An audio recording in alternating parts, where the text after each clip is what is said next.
its own protocol. And that is why it's important to maximize the protocol of life every time it's activated. So I want to do a teaching to teach us and to make us understand what this thing happening in the East is all about. So you don't just run around in the prayer meeting, carry chairs on your head. It's deeper than that. Are we together? So lift your hands toward heaven and whisper to the Father. Evangelist Lawrence was teaching very important principles. I wish I was here from the beginning. But of course, I will listen to the tape. And I'm sure you learned something and you will put that to work.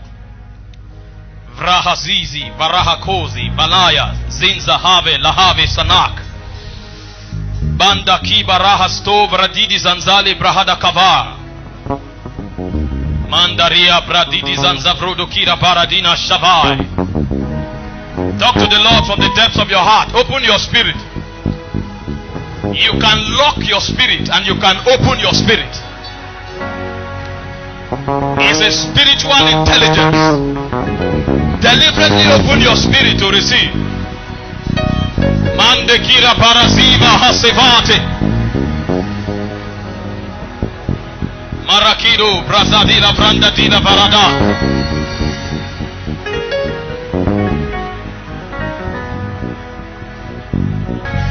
Thank you, precious Holy Spirit, for tonight. We ask that you help us to glean wisdom as you grant us access into the place of wisdom. We ask that you empower us and invigorate us by your word and cause our understanding to be enlightened. Take all the praise, take all the glory in Jesus' precious name. Amen. You may be seated. Life is spiritual. We were created and fashioned from the spirit and cast into time to give expression to purposes that were born in the spirit. We were created of a spirit with a spiritual essence to give expression to purposes that are spiritual, even though we were created to live in the natural realm. If we don't understand the spirituality of life, we will be overtaken by the activities that natural existence give expression to. A lot of spiritual intelligence and wisdom went into your design. And the reason is because God does not just want you to give expression to his purposes as a robot. So while you are giving expression to the will of God, you are also living life. And you are also finding meaning in the course of giving expression to the will of God. But if you do not understand that first of all, you are spiritual, and that you are here to give expression to a purpose that is spiritual, you may begin to live your life according to the sequences that are set in motion by your emotion. Because your emotion can determine the direction of your life. Your thought patterns can determine the direction of your life. Friends can determine the direction of your life. The environment you find yourself can determine the direction of your life. And you will be cut off from the vital connection of the spirit realm, from whence you were sent as an apostle into time. You know, it's natural because you are in Aba here to take the life and occupation of business, because the environment predominantly casts its weight upon you, and that environment will determine your thought patterns. That environment will determine your philosophies and your ideologies, and you will live in this environment as a businessman all your life, and you wouldn't make contact with the reason for which you were born, because you did not understand that life is spiritual. So instead of journeying back into the spirit to find out the purpose of God for your existence, you would have discovered that you gave expression to purposes that were fabricated by the environment where you found yourself, and your environment became the essence of your existence. And if you live like that, you have breathed oxygen and you have walked through time. But as far as the scales of God are concerned, you did not exist. That's the burden of existence. The burden of existence is that you can determine the path that you should go, and you can also determine to choose the path that was preordained before your existence. These two channels are ahead of you and they will perpetually be there. When you become wise, you are not full of knowledge and intelligence. When you become wise, you are able to look into the spirit and to isolate the counsel of God for your life. Wisdom in the days of old is not a function of knowledge. Wisdom in the days of old is your ability to look into the spirit realm and to isolate counsels that are immortal. So a wise man in the days of the fathers was not a man that was well read and well studied. A wise man in the days of the fathers is a man that can look into the spirit realm and say, this is what God wants. This is what God is saying. This is where God will have us go. And most times it didn't make sense. Most times they journeyed to places they did not even know their destination.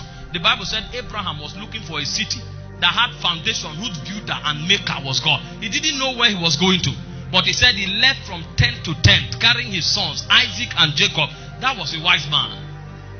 Abraham came from the halls of the Chaldees. These were people that were given to idolatry. They were people that understood government. They understood politics. They understood business. So much so that in the land of Shinar, they already started a project of building a tower that reached into the heavens. So they were not novices. They had explored the earth realm and they know that there is nothing in the earth that could fascinate them anymore. So they said, let's journey to beyond the clouds and find out the things that exist there. That means that by reason of intelligence, by reason of study, by reason of gathering of facts and research, they had explored the whole earth. So nothing on earth could fascinate them anymore. The only thing that could catch their fancy was to find out what exists beyond the cloud. And they wanted to build a tower that transcended the cloud. But among these people, God called Abraham out. And Abraham was able to turn his back at what was called a predominant civilization. And he journeyed and was seeking for a God that could not be seen, whose form could not be discerned. All he had was the voice of God. That was a wise man. And in this conference, one of the things the Lord will be doing for you is to make you a wise man. Is to make you a wise man. You know, we are so daft that even when little things like where to live, who to marry, we can't discern our wives. We can't discern our location. We can't discern the essence of our existence. That's how backward we are as far as spiritual intelligence is concerned. Because spiritual intelligence is not the gathering of knowledge. It's actually the ability to tap into the spirit and to isolate the counsel of God. And that's what I'm trusting the Lord will happen to somebody tonight. Genesis chapter 2 verse 15. Genesis chapter 2 verse 15. It said, and the Lord God took the man and put him into the garden of Eden to dress it and to keep it. The word dress is the Hebrew word abadi, and the word keep is the Hebrew word shamar. These two words have their original meaning beyond what was captured in that scripture. When God said to dress the garden, the emphasis of God was actually for the man to keep the garden aligned to heaven. So much so that when you looked upon the garden was a replica of heaven. The reason is because that garden was downloaded from Zion. So the job of the man is to keep the garden connected to Zion, so that the life force that regulated Zion will be the life force that regulated that garden. So it was an assignment of priesthood. Dress the garden is not to cut the flower. No. Dress the garden is to make sure the garden sustain a uniform position, such that if God migrated from Eden of heaven into Eden of time, there will be no difference. That's why that garden had no gate. It said in Genesis chapter 2 from verse 9, it said in the cool of the day, the voice of God came walking in the garden. How the voice of God entered the garden, you could not tell. How the voice of God came out of the garden, you do not know. The voice of God just came walking in the garden. And God will commune with the man. Genesis 3 verse 8 and 9. He came walking in the garden. Now, the reason God could access the garden was because the garden was an extension of heaven.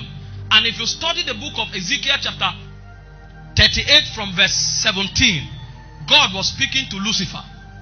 And he began to tell Lucifer how that he was in Eden, the mountain of God. That means Eden was not something God planted in time. Eden was something God downloaded from heaven. But Eden cannot survive except Eden is connected to Zion. So when God said dress the garden, what God was telling the man was to keep the garden vitally connected to heaven, so that the same life that rules heaven will be the life that rules the garden. Because if that man fails in his assignment of priesthood, the garden will be truncated from heaven and the garden will suffer corruption. It will become like the earth that existed apart from God. Remember, before God began the project of recreating the earth had been corrupt. In Genesis chapter 2 from verse 1, chapter 1 from verse 2, the Bible said that the voice of God was brooding upon the face of the deep, and the earth was without form and void. So if the earth is separated from heaven, the earth will become without form and void. That's the same thing that happens to your life. If your life becomes disconnected from heaven, other spirits will migrate into your life, and your life will become a theater that gives expression to them.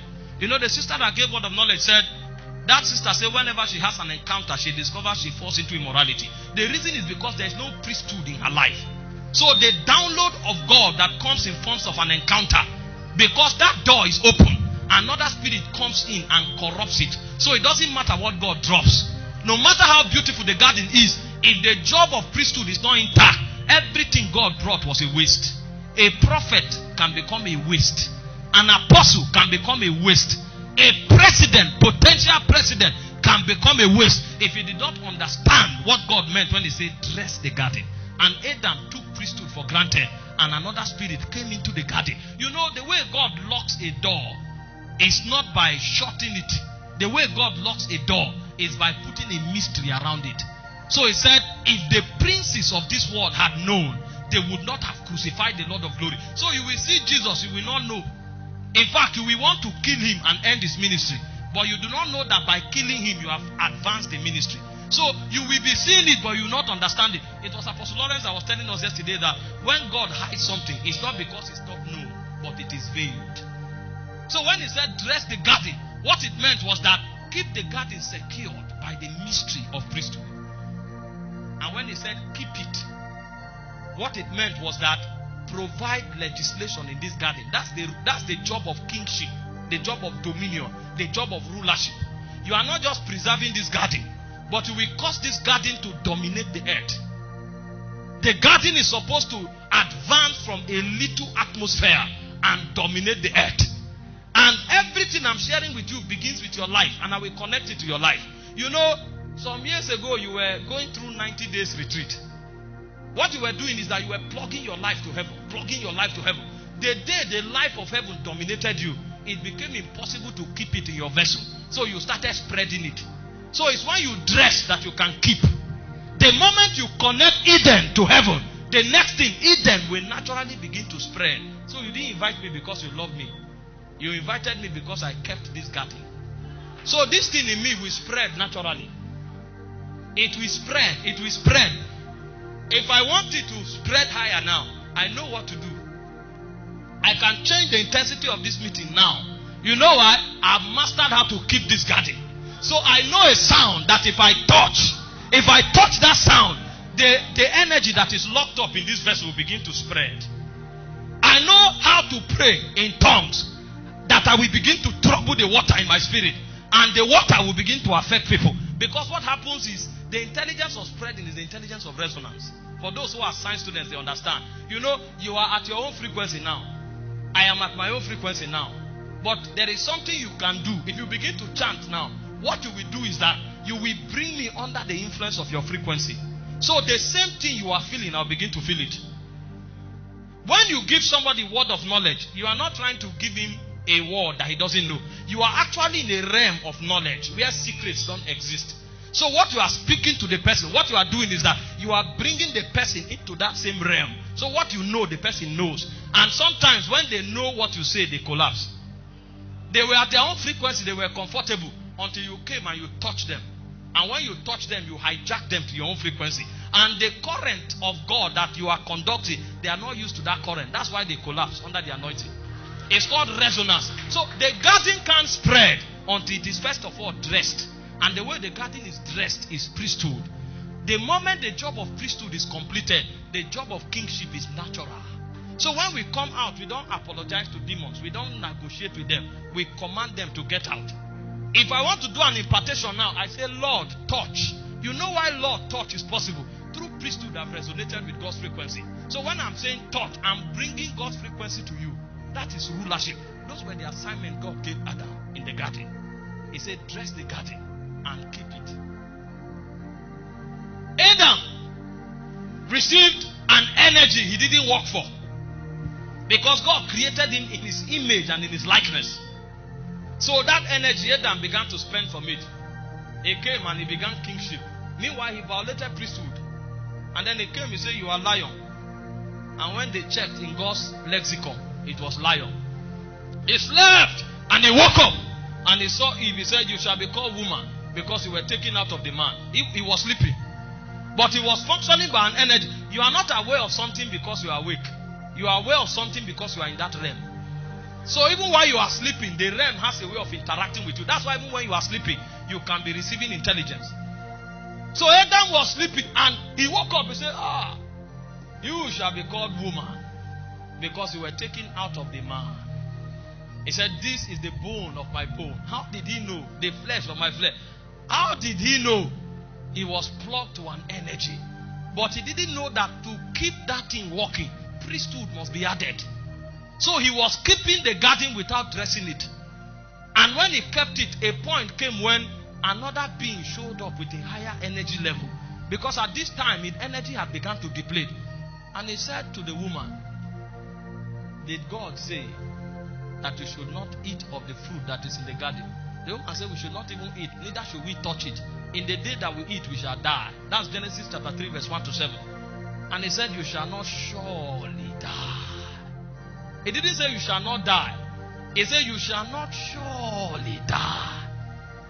For God does know that in the day that you eat of this fruit, you will become as wise as God, knowing good and evil.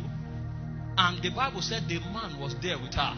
You know why the man could no longer advance? What the man would have done naturally was to attend to the matter, because the woman was not the head. He was the head. But every time the woman becomes the head, priesthood have been violated. If you study 1 Corinthians chapter 11, he said, be ye followers of me, even as I am the follower of Christ. He said, Christ belongs to God. Man belongs to Christ. The woman belongs to man. That's priesthood. It's not trying to place people in cadres in order to make them feel less of themselves. It's just showing them the order of preservation.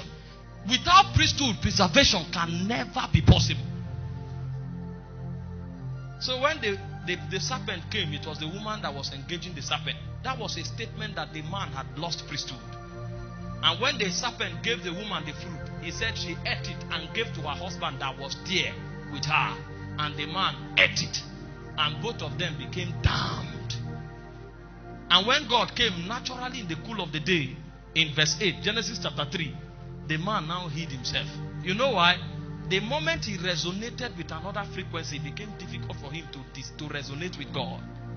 And God said, where art thou? Remember, the one who is speaking is the omniscient one. He knows all things. So where art thou does not mean where are you. Where art thou simply means you are no longer occupying your throne in the spirit. Because the moment priesthood was lost, rulership also is lost. I can't see you in your throne. When I looked upon the galaxies where the princes of Zion dwell, you are absent. So when the Holy One began to inquire, where art thou? He's not saying where is your location. He's saying your scepter is empty. What has happened to your authority? Something had gone wrong. Priesthood had been lost. And when God saw it, the man could no longer dress and keep the garden. So the best thing to do was to roll the garden back to heaven. So the garden vanished. That's what happens to your calling. When you don't dress and keep your life, after a while, if your priesthood is destroyed, then your calling is rolled up and it goes back to heaven. And after a long time, somebody else will come and through alignment hit the frequency where that calling can find expression, and the same calling will rest on the person. Did you read the story of Reinhard Bonnke? He said when he came to Africa, there was a great evangelist that was doing terrible things, but at some point the man wanted to do other things, and the calling rolled up. And when Reinhard Bonnke through alignment pressed and hit that energy level, the thing alighted on him, because the calling are not sensitive to men. They are ordinations. Any man that fits into that ordination will walk in the reality. But the way to do it is by priesthood and kingship. So when you say it's Watchman Conference, I wanted to teach about the place of priesthood. The job of priesthood, the life of intercession, is an order in the spirit. And we call it the order of the keepers. Intercession is an order in the spirit. Not many Christians journey there. Don't be deceived. We are all Christians. We are all saved, but we are not the same in spiritual cadre. When you enter into a kingdom, your value is not that you are born into that kingdom. Your value is the assignment that can be committed to you in that kingdom. The law of honor resonates on service. And the greatest service in the kingdom is the service of keeping the purposes of God. That is the assignment of intercession. Intercessors are keepers. And there are 5 cadre in the business of intercession. You will not have honor with God until you can keep spiritual verities. Not many people can keep things. Men hide things in banks, but when God hides things, he hides them in men. Men are the votes where God hides things. A gift of the spirit is something that God hides. It's a dimension of God. So when God wants to preserve it, there is no place in heaven where he will preserve it. It's in men. When God wants to secure authority, it's in men he hides it. When God wants to secure power, it's in men he hides it. That's why he said it pleased the Father that the fullness of the Godhead should dwell in Christ bodily. So the dimensions of God, remember, God can't be trapped in heaven. The Bible said eternity dwells in him. It said in 2 Kings chapter 8 verse 27, it said, can God dwell in heaven? It said the earth is his footstool. So where can God hide himself? The only place where God hides things is in men. So he said it pleased the Father, Colossians 1:19, 2:9, that the fullness of the Godhead should dwell in him bodily. When a spirit wants to hide things, it begins to look for men. And the men that spirits can entrust with things are keepers. It's not everybody.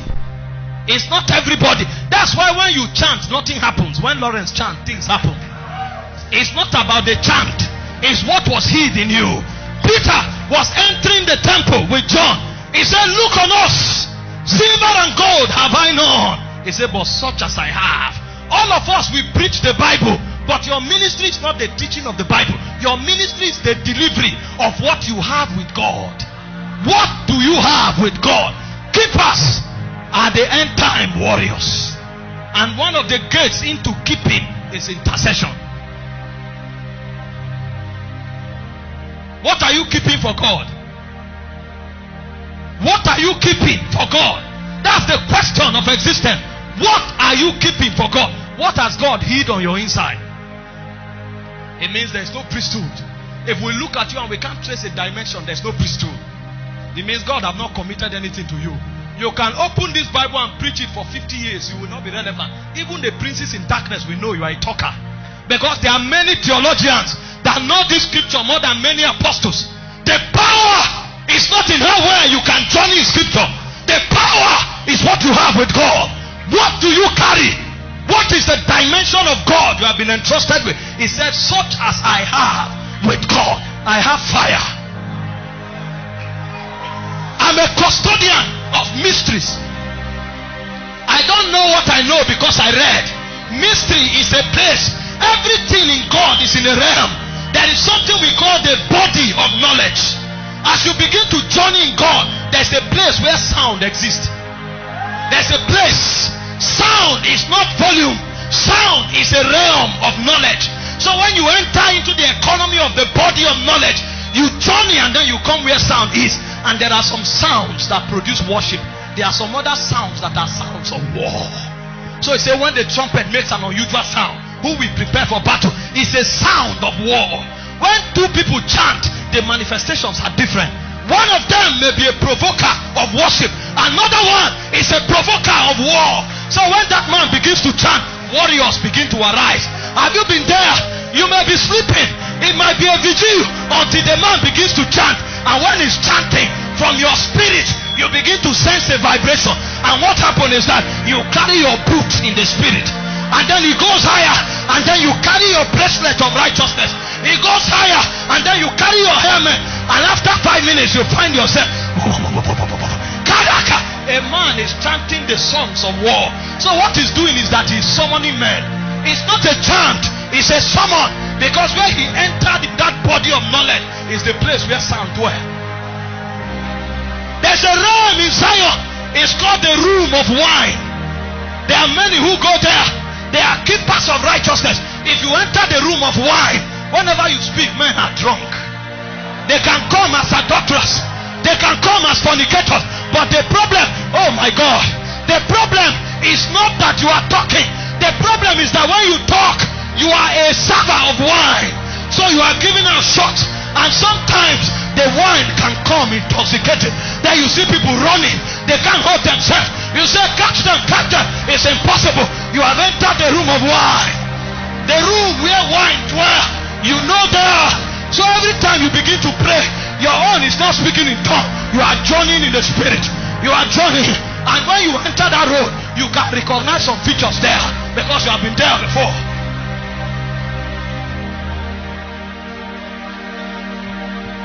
It is the altar of the keepers. Every one of us has a potential of walking in this order. But how many are willing to pay the price? How many are willing? Kakiro Parakina, Bandiga Vakizo Vagask, Tatali Dadandali Gavak, Omaria Tede Sadidi Zakade, Dagatida Gataga Zidi Gatana Shaka, Riano Te Paraki, Vadega Zinda Zizana, Rakida Porakina Gatandi Lazava.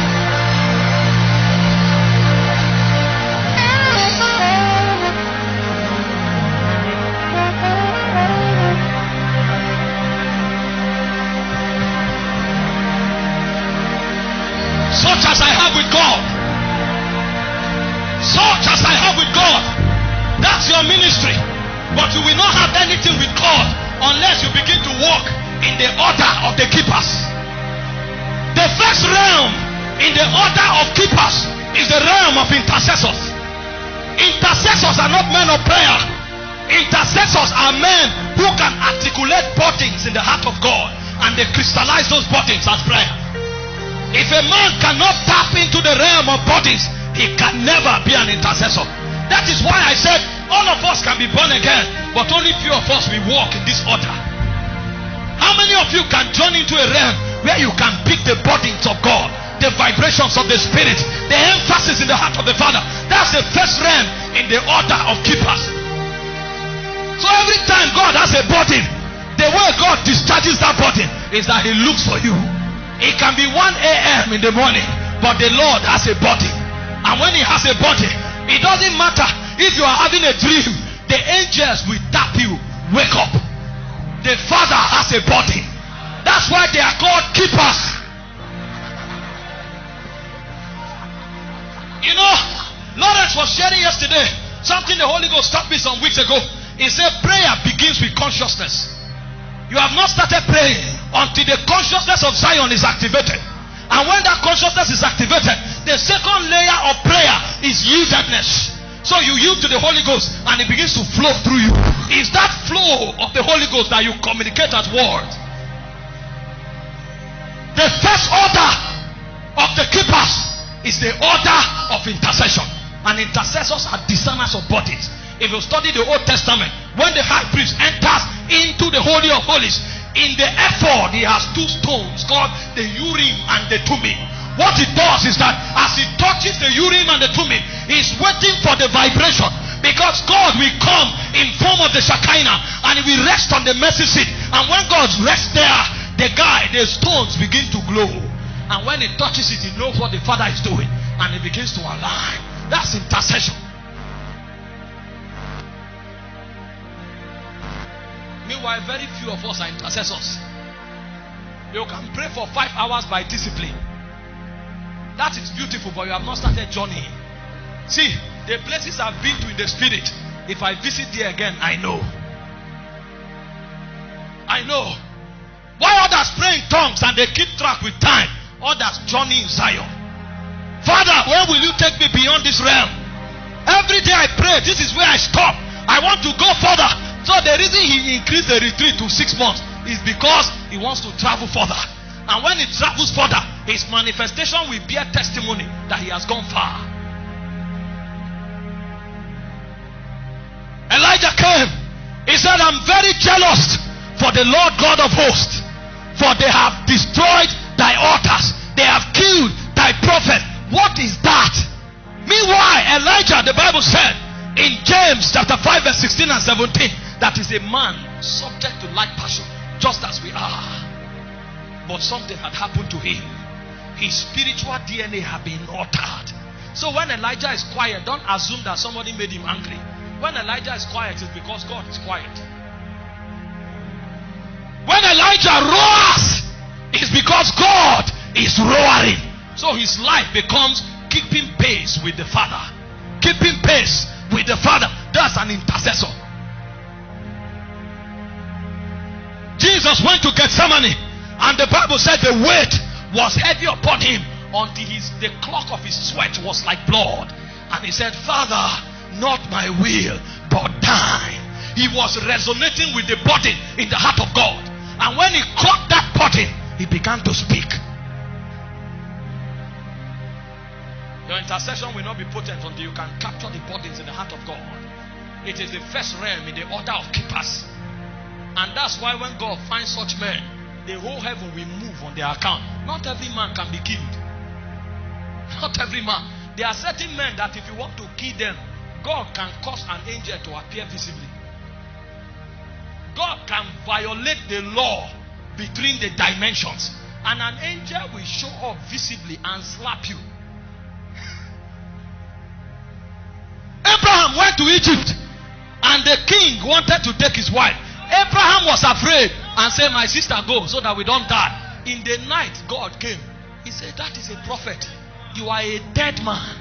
Return that man's wife. That is God, not an angel. God moved immediately because keepers are scarce. They are scarce. Keepers are scarce. There can be 10 million Christians. Maybe you can't find 5 keepers. They have become so regulated that sometimes they can't even think on their own. Keepers, they are scarce. And he said he made everybody in the house, including animals, barren. That you touch his wife, all the women in your house are barren, including the animals. Animals are innocent in the matter, but it doesn't count. You have touched something that is sensitive in the eyes of God. You are daring an intercessor. If that man goes, how can God manage his bodies? When God wants to offload body, do you know the burden God has for Abba? Do you think God is not seeing the number of fornicators? You think God is not seeing the number of murderers? You think God is not seeing the number of wickedness going on? He grieves the heart of the Father. But who can bear the body? Who can bear it? Who can bear it? That's how you know strong men in war. You know what the Bible says concerning them? They keep them where the war is fierce. Those ones, they can bear the burdens. They are the intercessors. So when you fight war, there are places where only top generals stand. The place where one man can fight 800 men. If you take every other soldier there, they will die. They can't bear the body. He said, and the first 3 in rank, even Adoni the Esnite. He said at one point he took a spear and slew 800 men. Eleazar, the son of Dodo. All of them were soldiers, but they were 30 mighty men. Eleazar, he fought from morning till night until his hand became cleaved to the sword. The whole of Israeli army ran away. Only him stood there. You have not seen burden bearers. Sometimes because God apportioned 30 intercessors for Abba, 29 ran, only 1 is remaining. And because of the weight of burden he's carrying, he cannot even get a good job.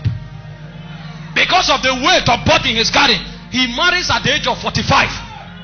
Because when others were to marry, he can't. All the other intercessors that should hold hands with him have run away. So the heat is always on him.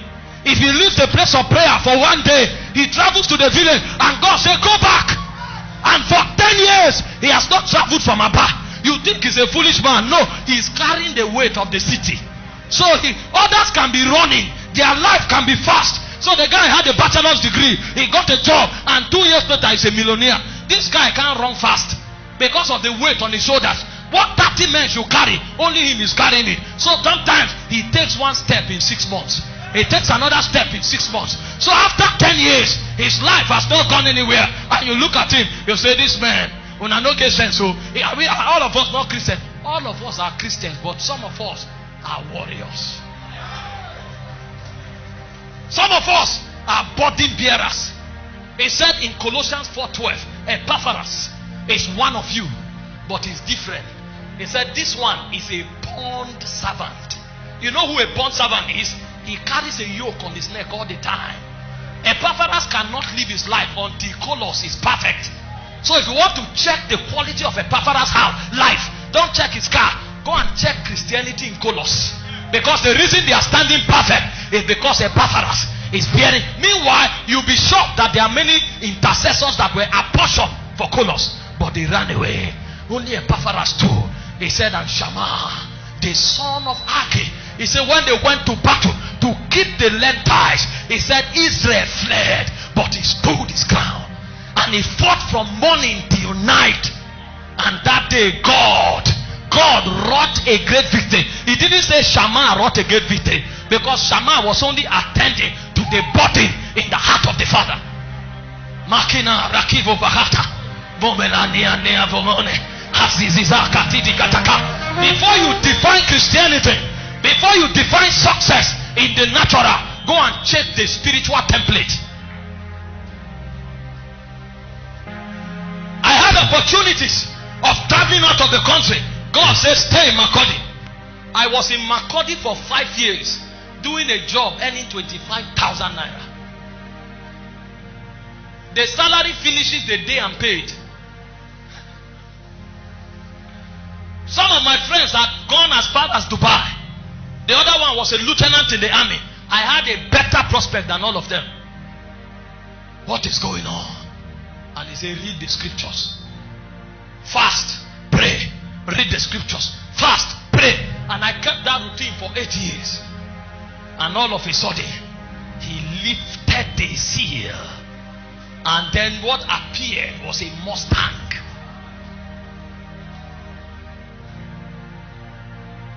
The order of the keepers. Before you say I'm a Christian, find out who you are in the kingdom. Meanwhile, that's not the highest. That's the beginning. This is where you just isolate the burden in the heart of God. So you may just step out. You want to have a good day. Maybe the lady that you were praying to God for 5 years, finally she agreed. And the day you were supposed to go out on a date, God now said don't go out for 3 days. Even you know you can't explain it to her. No way, she can't understand it. Meanwhile, if you take this decision, the relationship might be sabotaged. Because this lady is after 5 years. This is the first time you have the opportunity of going out. God says stay indoors. And sometimes say off your phone. And then the lady calls you 10 times and your phone is off. And she feels you ditched her. And you know you won't call her again. But it's the body. And then you lose that relationship. You enter another one, you lose the relationship. And then the point comes, you now tell God, I'm a wretched man. I'm a wretched. You know, Moses began to cry in Numbers 11. Have I afflicted you, Lord? Why have you put this burden on my shoulder? Did I give birth to these children that I should give them so? But the time came, Moses became a patriarch in Zion, not on earth, in heaven. So much so that they came to instruct Jesus Christ about what he will do in Jerusalem. Who is that man? He entered relevance in Zion by burdens. This is why Christianity, the peanut they give you in church can't take you anywhere. You will violate your ordination. Sit down. You want me to lose? I want to teach, but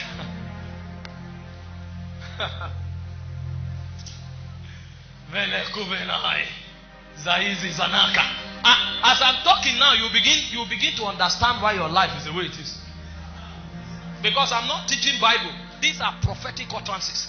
I'm redefining your life. I'm telling you the story of your life. That's what I'm doing. I'm a prophetic teacher. This is not doctrine. I'm telling you the story of your life. Why some of you who even rebelled, you applied for that job 5 times, it failed. Why you took your credentials and the prophet prophesied that you will have a job, you still failed. That's the meaning. That's what I'm telling you. You are a burden bearer because you are in the order of keepers. You know, Jonah escaped mission. He came back in the belly of a fish.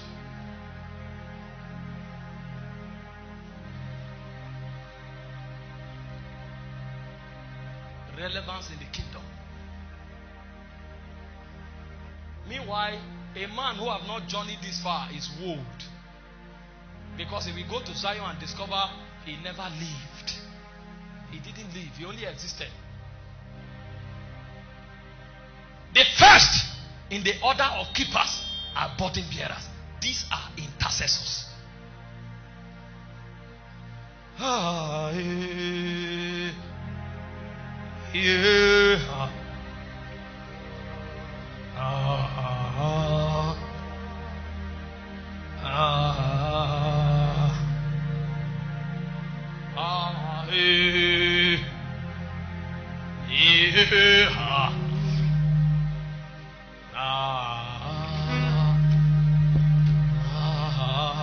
See, this is not something you do in the flesh. So you don't just wake up and say, Lord, I'm carrying the burden of Abba. No, it is the one given to you, you will bear.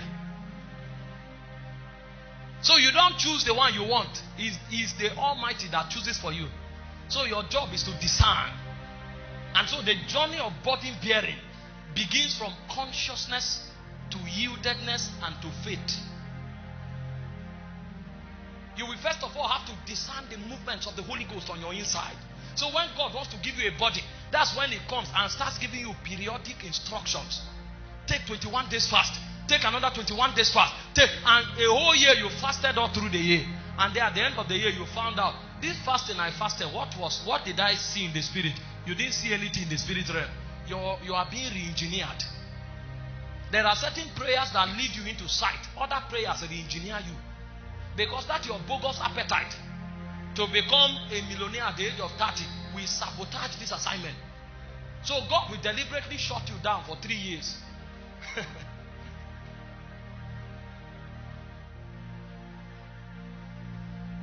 I'm telling you, it's not something you carry out of zeal and ambition. You now say, I have the gate of the east. That's not what I'm talking about. I'm talking when you have journeyed through consciousness, yieldedness to the Holy Ghost, and you have discerned what God wants you to do. Moses struggled, nothing worked for 40 years. Until when he had stayed in the wilderness for 40 years, his ambitions had died. And in Exodus chapter 3 verse 1, he said, and Moses came to the backsides of Horeb, the mountain of God. That was when Moses understood the meaning of the previous 40 years. Because the previous 40 years did not make sense. God was re-engineering him to become a deliverer. How much burden do you carry? Every time you appear before God, oh Lord, see my house rent. Oh Lord, see these school fees. They say you love us. Peanut Christianity.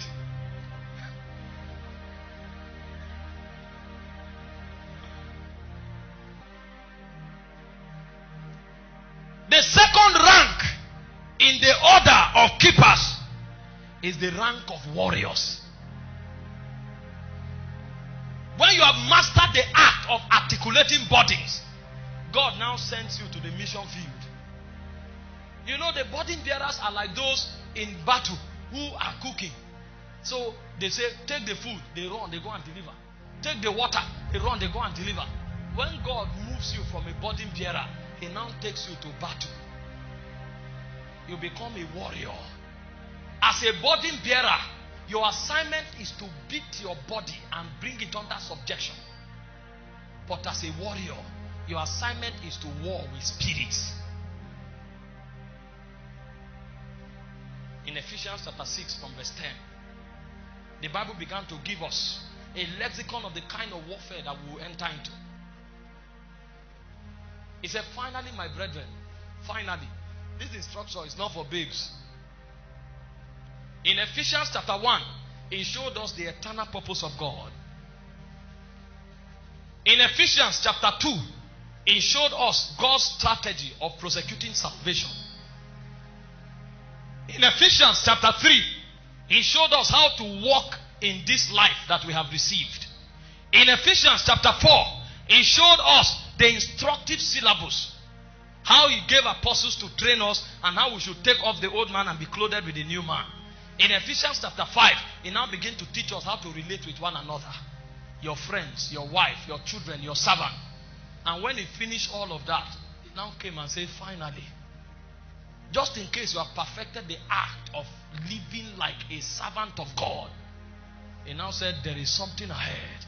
He said, be strong in the Lord and in the power of his might. Put on the whole armor of God, wherewith you'll be able to stand the wiles of the devil. He said, for we wrestle not against flesh and blood, but against principalities and powers, against the rulers of the darkness of this world, and against spiritual wickedness in the heavenly places. He didn't say God is fighting. He said we wrestle.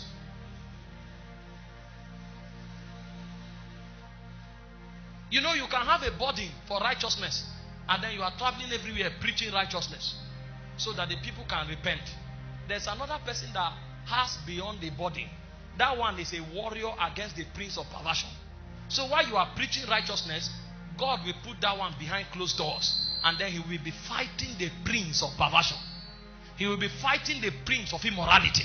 Now, when the prince of immorality is shifted, you, the preacher, you will come and say, we labored in this land. We taught them the ways of God. You don't know what happened at the back. You know, that's why sometimes we begin to preach as young preachers. We are everywhere. And then you see the fathers, they preach once in a month. You know, say, no, we are now on the scene. It's our time. You don't know who is actually on the show. The guy who stopped preaching is working harder than you. Because that guy may fast for 21 days every month, pray in tongues every day for 6 hours, and then he just throws out to supervise the impact of what he's doing in the closet. Meanwhile, you are preaching from January to December. You say, oh boy, now we, you know, God is the mercy of God. When you begin to mature, you will retire from the pulpit. You will go back to the altar. When you mature, you retire from the pulpit, you go back to the altar.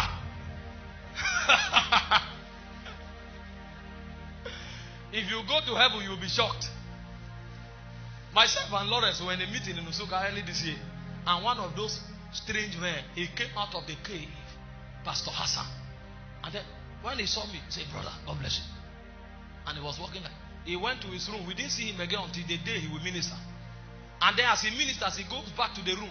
If his next session is after 2 days, see, when you are talking, it's noise. Hi. He's not used to mortars again. He's so close to the, you know, when the man came, he started preaching. After 30 minutes, he started crying.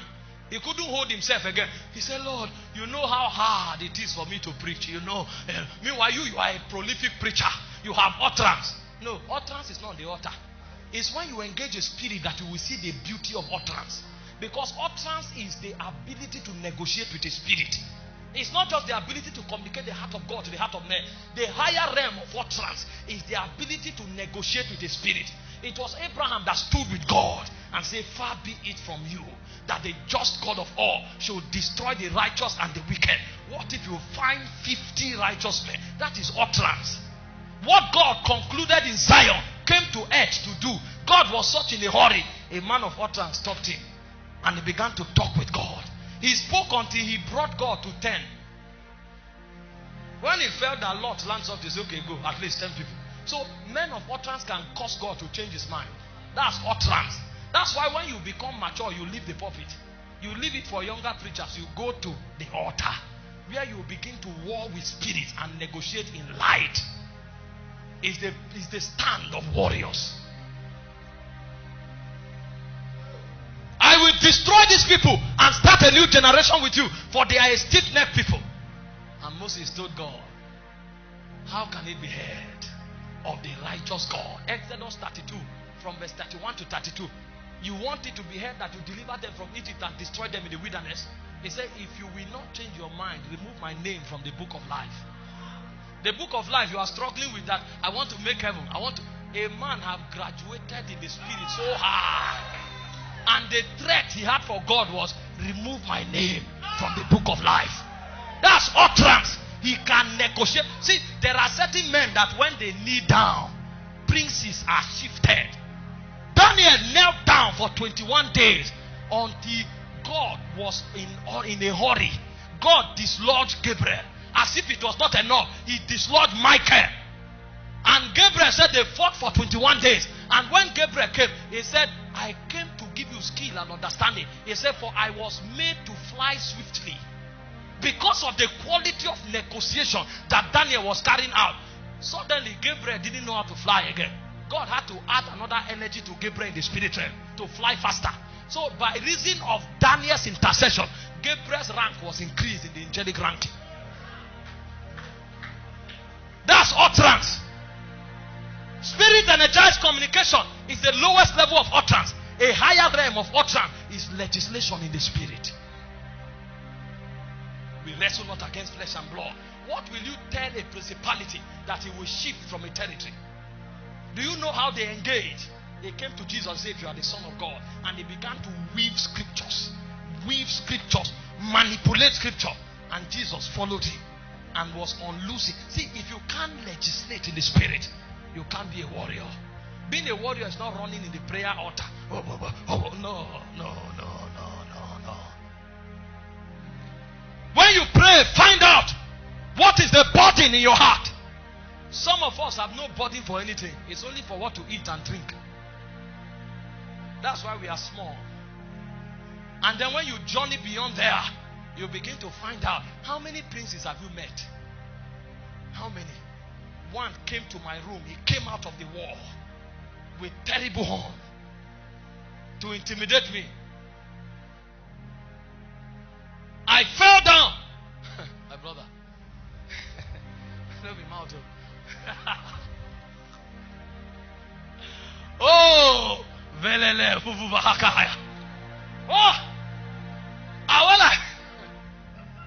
my brother, no scriptures before. Don't worry, let me not go there.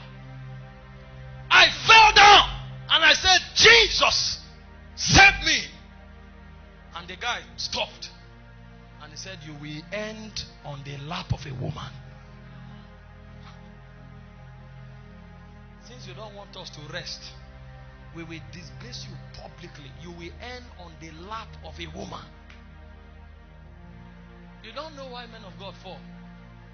I told you, discipline is the lowest level. If anybody is blessing you, the best thing to do, pray for him. Pray for him before you sow seed. A prince, you will end. Warriors, what do you engage? They come and tell you funny things, garbage, biscuits that you eat.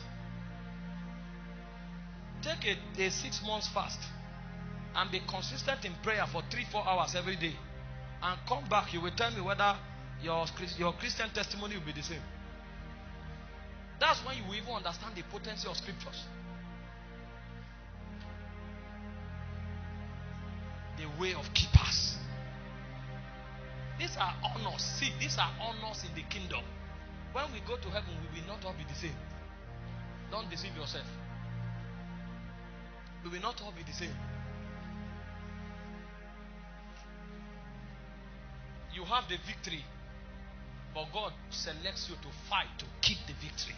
Adam did not know that even though he had Eden, his battle was to keep that victory.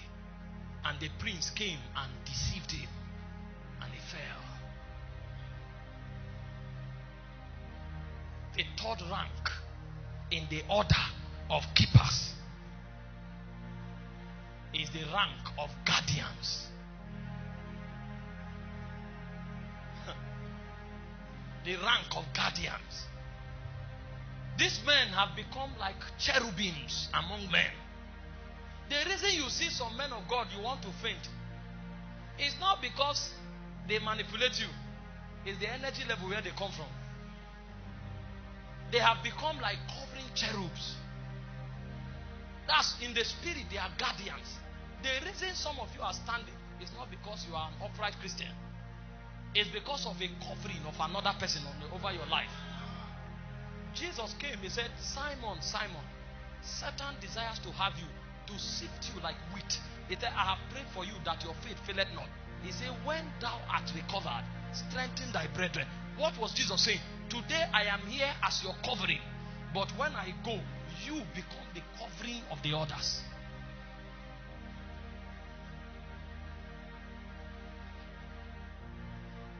These are honors in Zion. Honors. You see why sometimes one man is more important than 100 men. And then you come and say, we are all the same, we are all born again. You are a babe. You have not done business in deep waters. You come and say, all these fathers have failed. They will die. You are a joker. Some of them are no longer on earth for ministry. They are here to preserve a generation. If they live here, wolves will enter. They are guardians.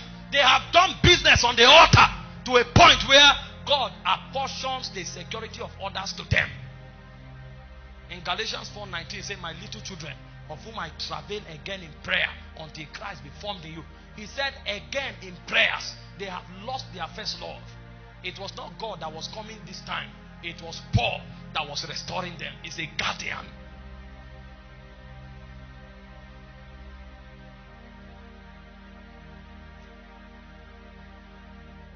This is what intercession is about.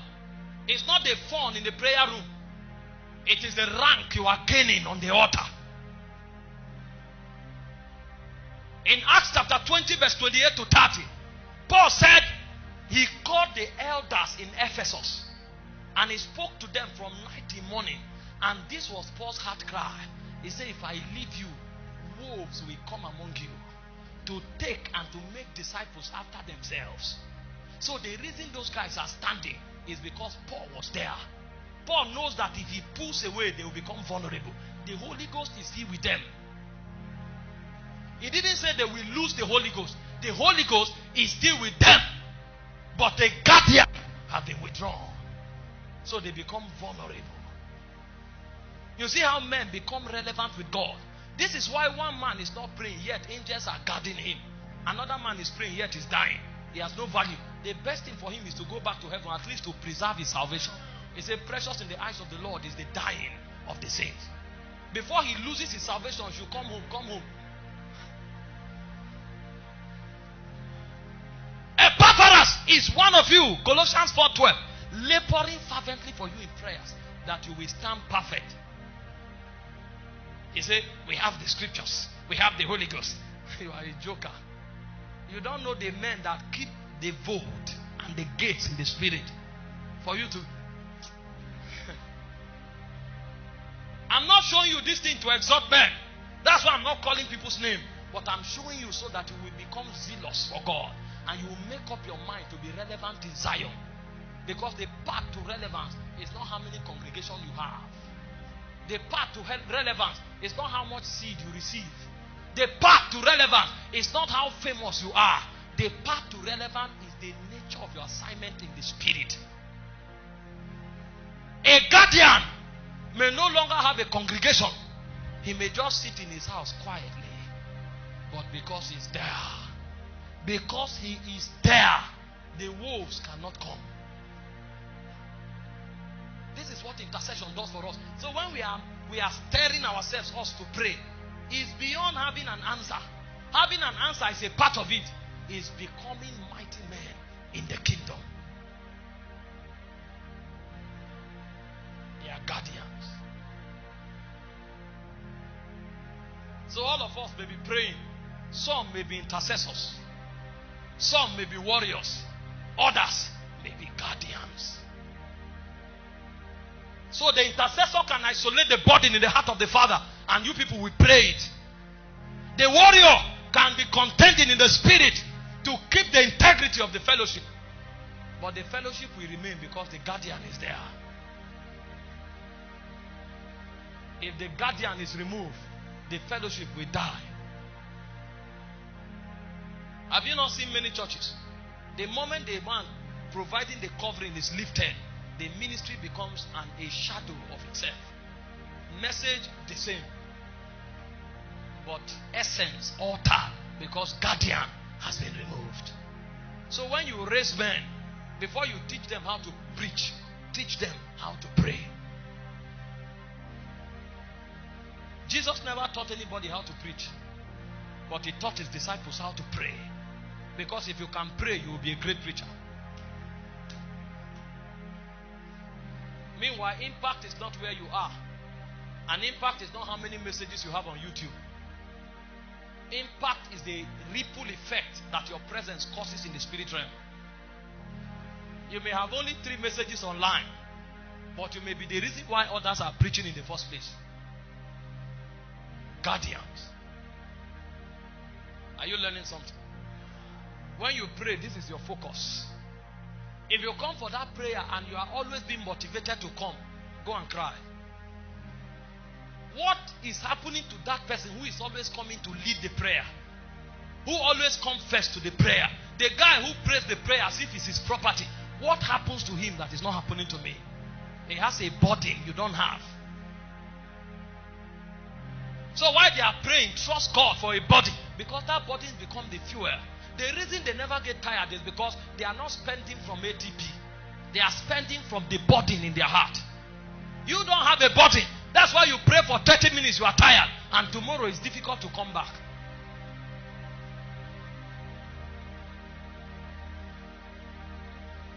And then others journey, they become warriors. They become guardians. And then you think we are the same. A friend of mine told me once, he said me and him were jogging. And as we were jogging, after a while, he saw that I flew into the heavens so high.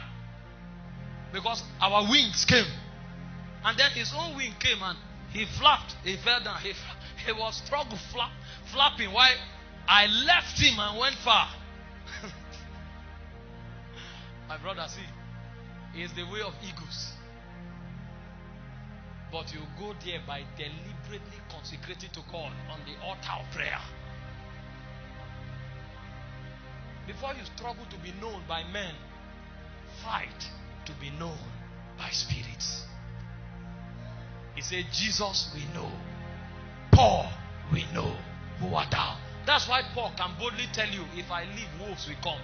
Because even in the demonic ranking, they know him. They know that he's a prince. He's a prince. He's a prince. This is not an attempt to tell you to become useless in life. No. Not at all. But it's teaching you prioritization. That there is a higher purpose for existence beyond bread and wine.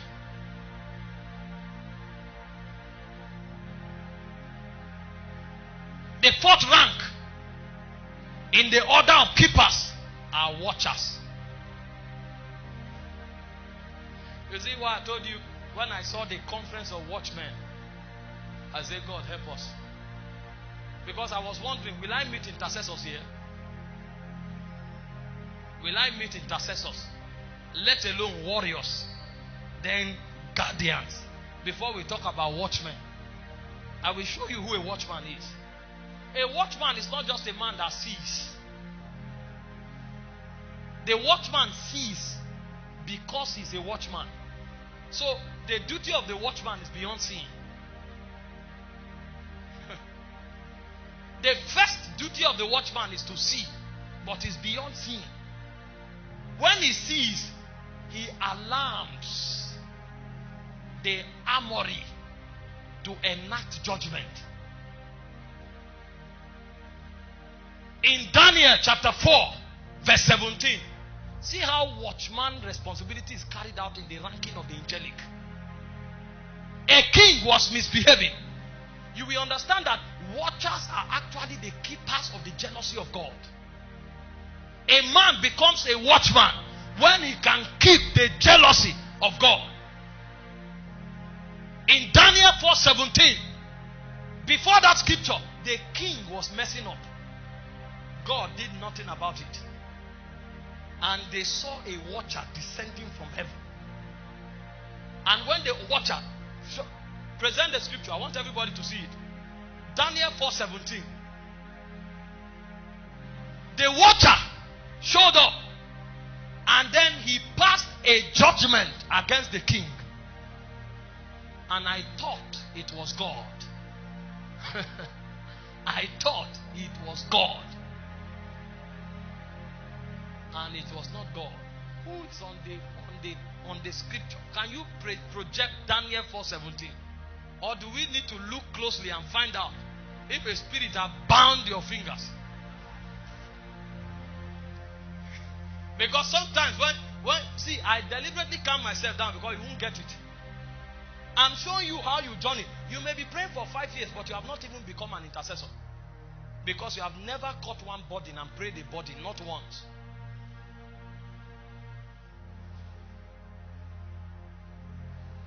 Are you checking where you are currently in your intercessory campaign? If I ask you now, you will know whether you are an intercessor or you are still learning prayer. He said this matter is the decree of the watchers. The judgment that was passed was not the decree of God. It was the decree of the watchers. And he said they demand by the word of the holy ones. Those are the keepers of the jealousy of God in Zion. They saw a king misbehaving. They were moved on behalf of God and they judged the king. In Luke chapter 1, the angel came and he gave a word to Zacharias. He doubted it and he said, "You doubt my word." He said, because of that you become dumb. So watchers are actually judges. They have the authority with God to bring judgment on behalf of God. If you study Acts of the Apostles, chapter 13 from verse 11, Paul came to a city trying to bring the gospel to one of the rulers. And he said Elymas the sorcerer was withstanding him.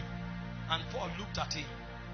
And Paul said, because of this evil that he has done, he will be blind for a season. You know, there are people that come and say, in the New Testament, we don't judge, we don't curse. It's not about us, it's about the assignment. Angels are not killers. But when there is a need to kill in the will of God, they will execute it. You know, believers have not reached a rank where they take up kingdom responsibilities so they can be neutral. There's a realm where you enter.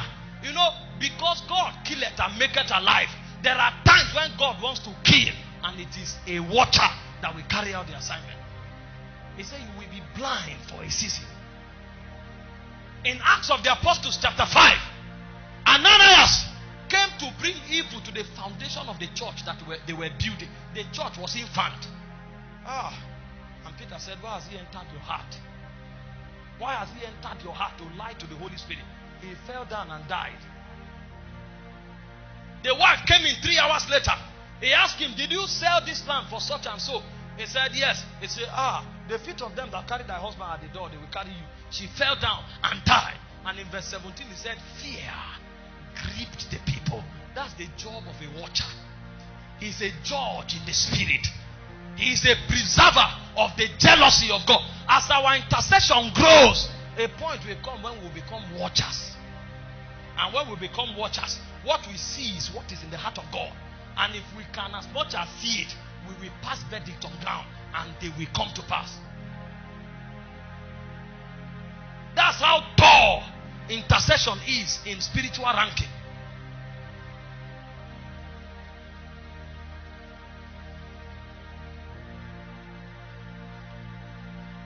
The 5th rank are custodians.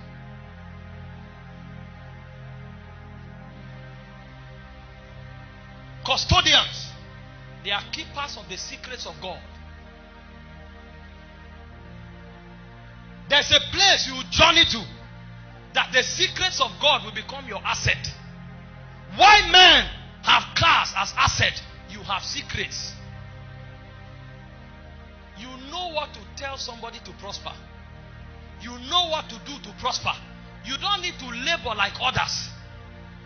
The cloud may not be full of rain, but the ditches, they must be filled, because the man knows secrets. When we engage intercession, the final rank we enter into is to become custodians of the mysteries of God. And it is by mystery that we rule in this realm. The Bible spoke in Luke chapter 2 verse 25 and 27 concerning Anna, Simon the prophet. He said it had been revealed to him that he will not see death until the coming of the salvation of Israel. So long as Simon was alive, Jesus must be born. He becomes the testimony of that which God wants to do. He's a keeper of mystery. This is not just revelation into the word of God. This is actually where you get to, and God hides himself in your life. And every time you come, you become an evolution of God. This is the journey we travel in intercession. And this is why intercession becomes one of the highest service in the kingdom. Because there's a realm where you can articulate the burden in the heart of God and you express it. So you are the one who gives God ventilation in the spirit. There's a realm where you get to, and then you become a warrior on behalf of God. So you are the one who fight the battles of God. There's a realm where you get to, where you become the guardian over the inheritances of God. So God will not stress himself. So long as you are there, he knows that his heritages will be kept. In John 17 verse 12, Jesus said, I have kept them by the power of your name. And there's a realm where you get to, and you become a custodian, the keeper of the secrets of God. This is how we rule in this realm.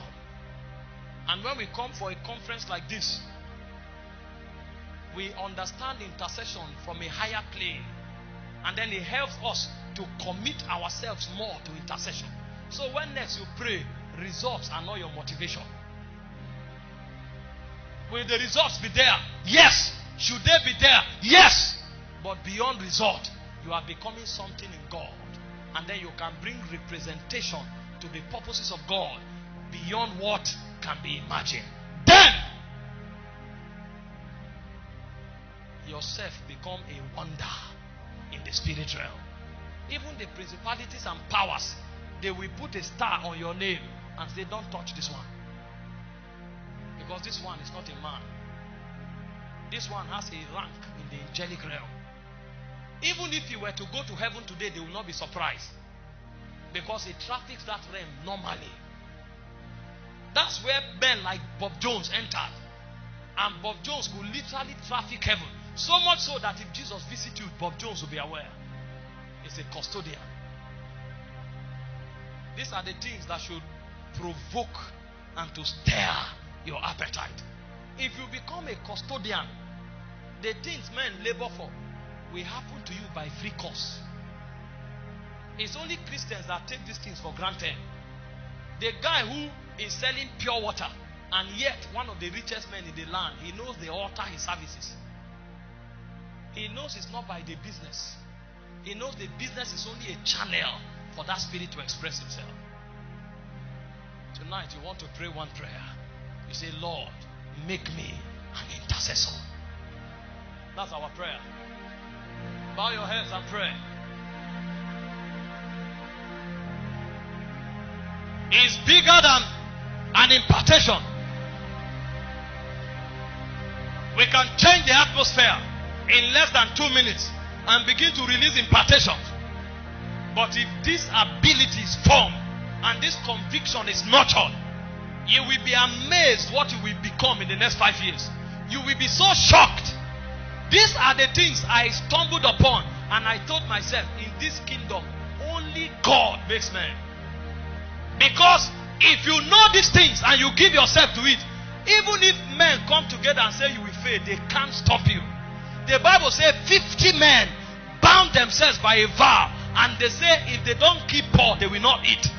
They actually died because they didn't keep Paul. It doesn't matter who is against you. A whole nation can come together. They fought Isaac, but they couldn't stop him. A point came, they say, leave us, you are bigger than us. Laban tried to frustrate him. He couldn't. He said, I have come to understand by divination that God has blessed me because of you. There's a realm where men get to and they become bigger than systems.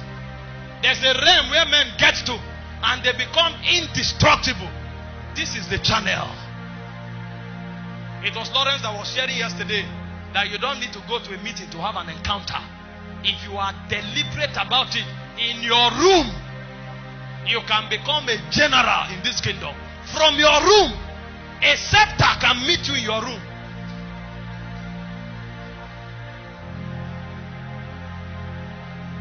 It was at the backside of the desert that God met Moses. It was not in a church service. A scepter can literally meet you in your room if you know what to do there.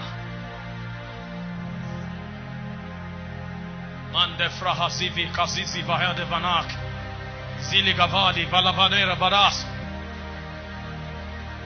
Lord, bless me with hunger. Bless me with burdens. Make me an intercessor. Make me a watcher. Make me a guardian. Make me a custodian. I want to grow in the things of the Spirit.